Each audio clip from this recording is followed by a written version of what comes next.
Student, তোমাদের অষ্টম শ্রেণীর ইতিহাস বই পরপর করে দিচ্ছি। আজকে চ্যাপ্টার 7 দেখো, ভারতের জাতীয় আন্দোলনের আদর্শ ও বিবর্তন। এর পার্ট 1টা পড়ে দিয়েছি, আজকে পার্ট 2। পার্ট 2তে থাকছে দেখো সুভাষচন্দ্র বসু ও আজাদ হিন্দ ফৌজের সংগ্রাম।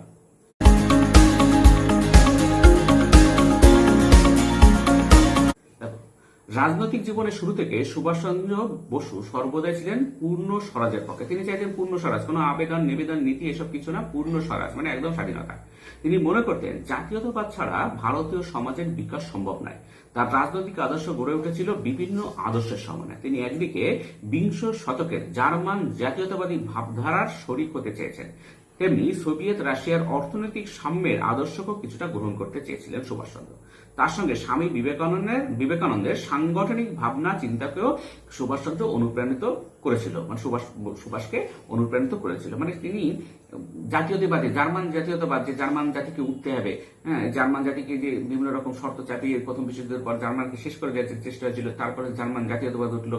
তার ফলশ্রুতি দ্বিতীয় বিশ্বযুদ্ধে সেটা আলাদা কথা, কিন্তু এই যে জার্মান জাতীয়তাবাদী ভাবধারা, যে জার্মান জাতিকে আবার উঠতে হবে, এই ভাবধারা তিনি কিন্তু অনুপ্রাণিত হয়েছিলেন। তেমনি সোভিয়েত রাশিয়ার অর্থনৈতিক সাম্য, সোভিয়েত রাশিয়ার যে অর্থনৈতিক সাম্য, সবাইকে সমান হতে হবে, কেউ খুব ধনী কেউ খুব কার কাছে পয়সাই নেই এরকম না, সাম্য চাই, একটা অর্থনৈতিক সাম্য যেটা একান্তই দরকার, এটা তিনি বুঝেছিলেন। আর তার সঙ্গে ছিল বিবেকানন্দের সাংগঠনিক চিন্তা ভাবনা, এগুলোর মাধ্যমে সুভাষচন্দ্র খুব অনুপ্রাণিত হয়েছিলেন। সুভাষচন্দ্র যখন রাজনীতিতে যোগ দেন তখন ভারতের সাধারণ জনগণ গান্ধীর নেতৃত্বে বিভিন্ন আন্দোলনে যোগ দিয়েছিলেন। উচ্চ বর্গের আলাপ আলোচনার বাইরে সাধারণ মানুষের যে রাজনৈতিক ভূমিকা আছে তা ভারতের রাজনীতিতে প্রতিষ্ঠিত ছিল। যে যখনই গান্ধীজি দক্ষিণ আফ্রিকা থেকে এখানে আসলেন, তখন মানে ভারতবর্ষে আসলেন, তখন কিন্তু যে সাধারণ মানুষের যে রাজনীতিতে আসার যোগ্য, সেটা কিন্তু তখন কিন্তু প্রতিষ্ঠিত হতে শুরু করে, এবং তাদের যে সাধারণ মানুষের রাজনীতিতে ভূমিকা আছে। আগে কি হতো, উচ্চ বর্ণের কিছু লোক আর উচ্চ সব যাদের পয়সা আছে তারা বিভিন্ন রকম নেতা, এরা বিভিন্ন ভাষণ টাষণ দিয়ে রেখে দিত আর কি। কিন্তু সুভাষচন্দ্র বসু সেই সময় উঠে আসলো, কিন্তু যে রাজনীতিতে সাধারণ মানুষের একটা ভূমিকা আছে সেটা কিন্তু তখন প্রতিষ্ঠিত হতে শুরু করে। সুভাষচন্দ্র গান্ধীর অহিংসার আদর্শে পুরোপুরি বিশ্বাসী না হলেও গান্ধীর নেতৃত্ব স্বীকার করে নেন। কিন্তু বিশের দশকে ভারতবর্ষের রাজনীতিতে নতুন চাঞ্চল্য তৈরি হয়েছিল। সে সময় বাংলার নেতা দেশবন্ধু চিত্তরঞ্জন দাসের সঙ্গে সুভাষচন্দ্রের বেশ কিছু চিঠিপত্র বিনিময় হয়। সিভিল সার্ভিসে যোগদান না করে চিত্তরঞ্জনের নেতৃত্বে বাংলার রাজনীতিতে জড়িয়ে পড়েন সুভাষ। বাংলা কংগ্রেসের প্রচার বিভাগের সম্পাদক ও জাতীয় কলেজের অধ্যক্ষ নিযুক্ত হন তিনি। অসহযোগ আন্দোলনে সক্রিয় থাকার জন্য অবশ্য তাকে জেলে যেতে হয়। এর একই জেলে থাকার সময় চিত্তরঞ্জন দাসের রাজনৈতিক ভাবনা চিন্তার সঙ্গে সুভাষচন্দ্র পরিচিত হন। তাই সুভাষচন্দ্রের ভাবনা চিন্তা ও কাজে চিত্তরঞ্জনের প্রভাব ছিল। চিত্তরঞ্জন ও মতিলাল নেহরুর স্বরাজ্য দলের সচিব ছিলেন সুভাষচন্দ্র। স্বরাজ্য দলের তরফে ফরওয়ার্ড পত্রিকার অন্যতম পরিচালকের দায়িত্ব নেন সুভাষ। 1924 খ্রিস্টাব্দে কলকাতা কর্পোরেশনের নির্বাচনে স্বরাজ্য দল জিতে যায়। চিত্তরঞ্জন কর্পোরেশনের মেয়র হন। সুভাষচন্দ্র প্রধান নির্বাহকের দায়িত্ব পান। এই সময় কর্পোরেশনের উদ্যোগে বহু অবৈতনিক বিদ্যালয়, দাতব্য চিকিৎসালয় স্থাপিত হয়। হিন্দু মুসলমান সমাজের মধ্যে দূরত্ব ঘোচানোর জন্য চিত্তরঞ্জনের উদ্যোগে মুসলমান সমাজের উন্নতির জন্য নানা রকম কর্মসূচি নেওয়া হয়। এরই মধ্যে অবশ্য সুভাষকে বারবার জেলে যেতে হয়েছিল। 1925 খ্রিস্টাব্দে চিত্তরঞ্জন দাসের মৃত্যু হয়। তখন থেকে সুভাষচন্দ্র নিজের উদ্যোগে পূর্ণ স্বরাজের পক্ষে বক্তব্য প্রচার করতে থাকেন। ব্রিটিশ সরকারের প্রস্তাবিত যুক্তরাষ্ট্রীয় শাসন ব্যবস্থাকে তিনি নাকচ করেন। এই বিষয়কে কেন্দ্র করে 1928 খ্রিস্টাব্দে কলকাতা অধিবেশনে গান্ধীর সঙ্গে সুভাষের সংঘাত শুরু হয়। এই যে ব্রিটিশ সরকারের প্রস্তাবিত যুক্তরাষ্ট্রীয় শাসন পদ্ধতি সুভাষের একদম পছন্দ ছিল না। আবার এই গান্ধীর সবসময় যে অহিংস নীতি, এটাও সুভাষ খুব একটা পছন্দ করতেন না। এই বিষয়কে কেন্দ্র করে 1928 খ্রিস্টাব্দে কলকাতা অধিবেশনে গান্ধীর সঙ্গে সুভাষের সংঘাতের শুরু হয়। এর মধ্যে টুকরো কথা জানো, সুভাষের ছাত্র জীবন আসবে। সুভাষচন্দ্রের প্রেসিডেন্সি কলেজে সুভাষচন্দ্র পড়াশোনা শেষ করতে পারেননি। ইতিহাসের অধ্যাপক E.F. ওটেনকে ঘিরে একটি ছাত্র বিক্ষোভ হয়। তার জেরে সুভাষ ও কয়েকজন সহপাঠীকে প্রেসিডেন্সি কলেজ থেকে বের করে দেওয়া হয়। শেষ পর্যন্ত সুভাষচন্দ্র স্কটিশ চার্চ কলেজ থেকে BA পাশ করেন। ছাত্র থাকাকালীন কলকাতা বিশ্ববিদ্যালয়ে টেরিটোরিয়াল আর্মির শাখায় 4 মাসের জন্য যোগদান করেন সুভাষচন্দ্র। সেই অভিজ্ঞতা তাকে সামরিক প্রশিক্ষণ ও অসামরিক জীবন সম্পর্কে ধারণা তৈরি করতে সাহায্য করেছিল। 1919 খ্রিস্টাব্দে সুভাষচন্দ্র কেমব্রিজ বিশ্ববিদ্যালয়ে ভর্তি হওয়ার পাশাপাশি সিভিল সার্ভিস পরীক্ষার প্রস্তুতি নিতে শুরু করেন। ইংল্যান্ডের ছাত্র সম্প্রদায়ের স্বাধীন মনোভাব ও তর্ক বিতর্কের স্পৃহা সুভাষকে মুগ্ধ করেছিল। প্রবাসী ভারতীয় ছাত্রদের মধ্যে সুভাষ খুবই জনপ্রিয় ছিলেন। 1920 খ্রিস্টাব্দে ICS পরীক্ষায় 4র্থ স্থান অধিকার করেন সুভাষ, কিন্তু তা সত্ত্বেও সরকারি চাকরি তিনি গ্রহণ করলেন না এবং তিনি রাজনীতিতে যোগ দিলেন। 1930 খ্রিস্টাব্দে আইন অমান্য শুরু হয় কিছুদিনের মধ্যে সুভাষচন্দ্রকে আবার গ্রেপ্তার করা হয়, কিন্তু অসুস্থ হয়ে পড়ার ফলে চিকিৎসার জন্য সুভাষকে ইউরোপে যেতে হয়। 1933 খ্রিস্টাব্দে ইতালির রাষ্ট্রপ্রধান বেনিতো মুসোলিনির সঙ্গে সুভাষের দেখা হয়। মুসোলিনির দুর্নীতি দূরীকরণ ও সামাজিক সেবা প্রকল্পগুলি সুভাষচন্দ্রকে উৎসাহিত করেছিল। 1933 খ্রিস্টাব্দে আইন অমান্য আন্দোলন তুলে নেওয়া হলে সুভাষচন্দ্র কংগ্রেসের নীতির তীব্র সমালোচনা করেন। এই যে আইন আন্দোলন তুলে নিল, তাহলে আন্দোলন তুলে নেওয়ার পরে তিনি কংগ্রেসকে বলেন কংগ্রেসের দ্বারা হবে না আর কি, কংগ্রেসের তীব্র সমালোচনা করেন। 1930-এর দশকে কংগ্রেসের মধ্যে মতবিরোধ হয়। নতুন প্রজন্মের সঙ্গে পুরনো রক্ষণশীল নেতৃত্বের আন্দোলনের উপায় ও সামাজিক অর্থনৈতিক ভাবনা চিন্তার মধ্যে বিস্তর মতপার্থক্য দেখা যাচ্ছিল। সুভাষচন্দ্র, জওহরলাল প্রমুখ তরুণ নেতা স্বাধীনতা সংগ্রামে ও ভবিষ্যতের স্বাধীন রাষ্ট্র গঠনে যুব সম্প্রদায়ের অংশগ্রহণ নিশ্চিত করতে বৈপ্লবিক কর্মসূচির দাবি তুলেছিলেন। এই যে সুভাষচন্দ্র বসু, জওহরলাল নেহরু, এরা বলছে না এই স্বাধীনতা আবেদন নিবেদনে চলবে না, বৈপ্লবিক কর্মসূচি নিতে হবে, স্বাধীনতা সংগ্রামে তরুণ প্রজন্মকে এগিয়ে আসতে হবে। ফলে স্বাধীনতা সংগ্রামে ও প্রাদেশিক সরকার পরিচালনায় কংগ্রেসের কি ভূমিকা হওয়া উচিত তা নিয়ে কংগ্রেসের মধ্যে বড় রকমের ফাটল দেখা দেয়। এই ঘটনার ফলে কংগ্রেসের উচ্চ নেতৃত্বে রক্ষণশীলদের আধিক্য প্রভাব বাড়লেও সাধারণ মানুষ কংগ্রেসের সম্পর্কে হতাশ হয়ে পড়ে। কংগ্রেসের সদস্য সংখ্যা রাস পেতে থাকে, কমতে থাকে আর কি। চূড়ান্ত অসন্তোষ যে জোড়া গণ অভ্যুত্থানের পথ তৈরি করছিল আর কি। 1942 খ্রিস্টাব্দে ভারত ছাড়ো আন্দোলন সেই গণ অভ্যুত্থানের উদাহরণ। এবার দেখো টুকরো কথায় কংগ্রেসের হরিপুরা ও ত্রিপুরী অধিবেশন। 1938 খ্রিস্টাব্দে হরিপুরায় সুভাষচন্দ্র বসু কংগ্রেসের সভাপতি মনোনীত হন, কিন্তু ক্রমে গান্ধী ও তার অনুগামীদের সঙ্গে নবীন নেতৃত্বে তিক্ততা বাড়তে থাকে। 1939 খ্রিস্টাব্দে ত্রিপুরী কংগ্রেসে গান্ধী মনোনীত প্রার্থী পট্টবী সীতারামাইয়াকে হারিয়ে সুভাষচন্দ্র আবার সভাপতি নির্বাচিত হন, কিন্তু পরে পদ ত্যাগ করলে দলের মধ্যে সহমর্মীদের নিয়ে সুভাষচন্দ্র ফরওয়ার্ড ব্লক তৈরি করেন। কংগ্রেস থেকে ছেড়ে দিয়ে তিনি ফরওয়ার্ড ব্লক আলাদা দল করেন। পারস্পরিক মতবিরোধের ফলে কংগ্রেস নেতৃত্ব সুভাষচন্দ্র ও শরৎচন্দ্র বসুকে শৃঙ্খলা ভঙ্গের অভিযোগে সাসপেন্ড করে। সুভাষকে কংগ্রেসের কোন নির্বাচিত পদে লড়াই করার ক্ষেত্রে 3 বছরের জন্য নিষিদ্ধ করা হয়। আসলে গান্ধীজির সঙ্গে সুভাষচন্দ্রের এই যে মানে তর্ক বিতর্ক এবং গান্ধীজির বিরুদ্ধে চলে যান, এই জন্য আর কি কংগ্রেস থেকে তাকে নিষিদ্ধ করে দেওয়া হয়। আর এই যে গান্ধী মনোনীত প্রার্থী পট্টবী সীতারামাইয়াকে হারিয়ে সুভাষচন্দ্র আবার সভাপতি নির্বাচিত হলে গান্ধীজি বলে দিয়েছিলেন যে পট্টবী সীতারামাইয়ের পরাজয় মানে আমার পরাজয়। এবার দেখো টুকরো কথায় হলওয়েল মনুমেন্ট সরানোর আন্দোলন। 1939 খ্রিস্টাব্দে ভারত জুড়ে আন্দোলন সংগঠিত করার মনস্থ করেন সুভাষচন্দ্র। ভারতের বিভিন্ন অঞ্চলে ঘুরে জনসংযোগ আরো বাড়ানোর চেষ্টা করেন তিনি, তবে সব জায়গায় খুব ইতিবাচক সাড়া পাননি সুভাষচন্দ্র। সেই পরিস্থিতিতে বাংলায় ফিরে সুভাষচন্দ্র হলওয়েল মনুমেন্ট সরানোর আন্দোলন করে তোলেন। অনেকদিন ধরে হলওয়েল বর্ণিত অন্ধকূপ হত্যার সত্যতা নিয়ে প্রশ্ন উঠেছিল। অনেকে মনে করতেন সিরাজউদ্দৌলার নামে অপবাদ দেওয়ার জন্য হলওয়েল ওই কথা বলেছিলেন। ফলে হলওয়েল মনুমেন্টটিও সাম্রাজ্যবাদী ব্রিটিশ শাসনের প্রতীক হয়ে উঠেছিল। হলওয়েল মনুমেন্ট অপসারণের আন্দোলন বাংলার হিন্দু ও মুসলমান মানুষজন একজোট হয়, তবে এই আন্দোলন বাস্তবায়িত হওয়ার আগে সুভাষকে গ্রেপ্তার করা হয়। পরে অবশ্য হলওয়েল মনুমেন্টটি ভেঙে সরিয়ে দেওয়া হয়েছিল। এই যে হলওয়েল বলেছিলেন যে একটা ছোট্ট ঘরে অন্ধকূপ হত্যা হয়েছিল আর কি, এই ছোট্ট ঘরে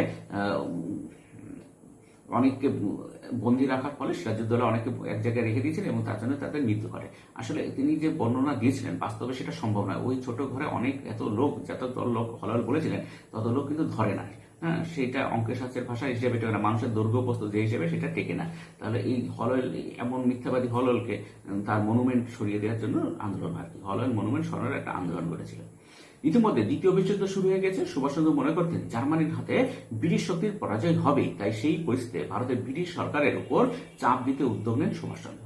1942 খ্রিস্টাব্দে ক্যাপ্টেন মোহন সিং ও রাসবিহারী বসু জাপানে যুদ্ধবন্দী ব্রিটিশ বাহিনীর ভারতীয় সৈনিকদের নিয়ে সিঙ্গাপুরে আজাদ হিন্দ ফৌজ তৈরি করেন।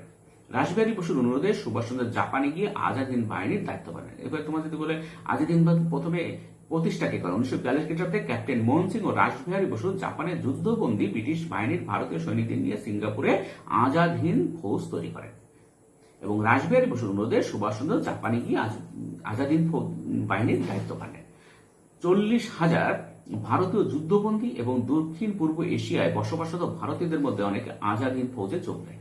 1943 খ্রিস্টাব্দে 21শে অক্টোবর সিঙ্গাপুরে সুভাষচন্দ্র বসু আজাদ হিন্দ বা স্বাধীন ভারতের যুদ্ধকালীন সরকারের প্রতিষ্ঠা ঘোষণা করেন। তিনি হন তার প্রধানমন্ত্রী ও বাহিনীর সর্বাধিনায়ক। এবার দেখো টুকরো কথায় মোহাম্মদ জিয়াউদ্দিনের অন্তর্ধান। 1941 খ্রিস্টাব্দে 16 জানুয়ারির মধ্যরাত কলকাতার 38-2 এলগিন রোডের বসুবাড়ি থেকে দুজন একটি গাড়ি চেপে বেরিয়ে গেলেন। তাদের একজন মোহাম্মদ জিয়াউদ্দিন, যিনি আসলে সুভাষচন্দ্র বসু, তিনি ছদ্মবেশে বেরিয়ে আছেন আজকে, আসলে তিনি ছদ্মবেশী সুভাষচন্দ্র বসু। কিছুদিন যাবত নিজের বাড়িতে নজরবন্দি ছিলেন তিনি। অন্যজন চালকের আসনে সুভাষের ভাইপো শিশির কুমার বসু।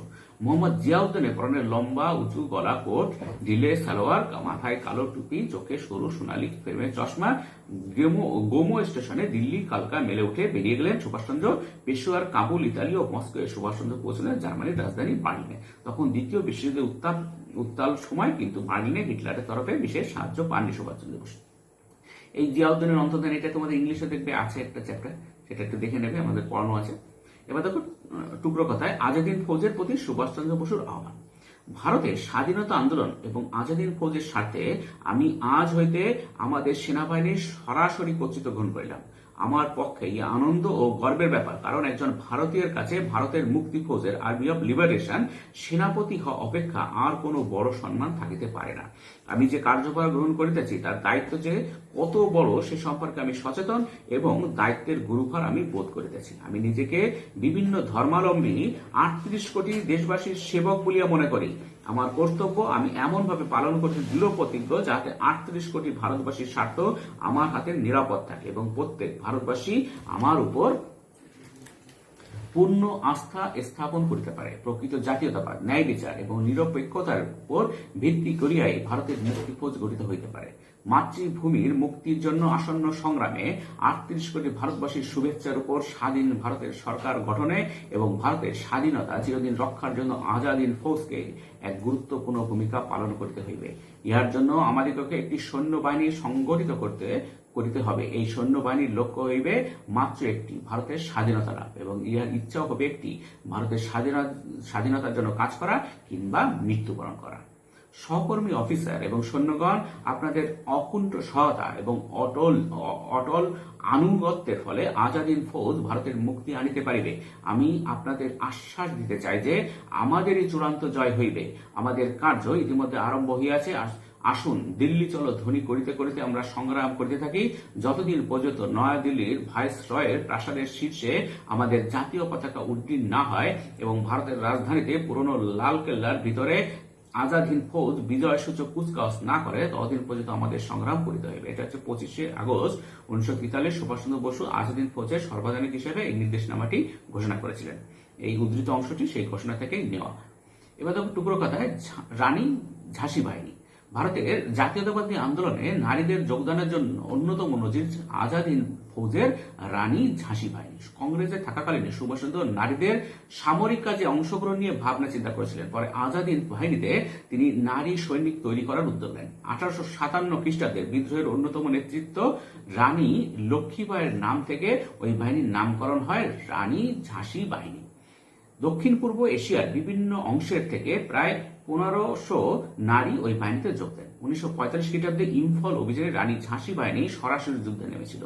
ভারতীয় নারীদের আত্মমর্যাদা ও স্বাবলম্বনের ধারণা প্রতিষ্ঠার পথে রানী ঝাঁসি বাহিনী প্রেরণা জুগিয়েছিল। নভেম্বর মাসে জাপানের প্রধানমন্ত্রী তোজো আজাদ হিন্দ সরকারের হাতে জাপান অধিকৃত আন্দামান ও নিকোবর দ্বীপপুঞ্জ তুলে দেন। 1944 খ্রিস্টাব্দে 4 ফেব্রুয়ারি আজাদ হিন্দ বাহিনীর প্রথম ব্যাটালিয়ন রেঙ্গুন থেকে ভারত অভিমুখে যাত্রা করে। 1944 খ্রিস্টাব্দের 19শে মার্চ ভারতের মাটিতে জাতীয় পতাকা উত্তোলন করেন তারা। এপ্রিল মাসে আজাদ হিন্দ বাহিনী কোহিমা অবরোধ করে, কিন্তু আজাদ হিন্দের 2 রেজিমেন্ট সহ জাপানের সেনাবাহিনীর ইম্ফল অভিযান বিপর্যস্ত হয়।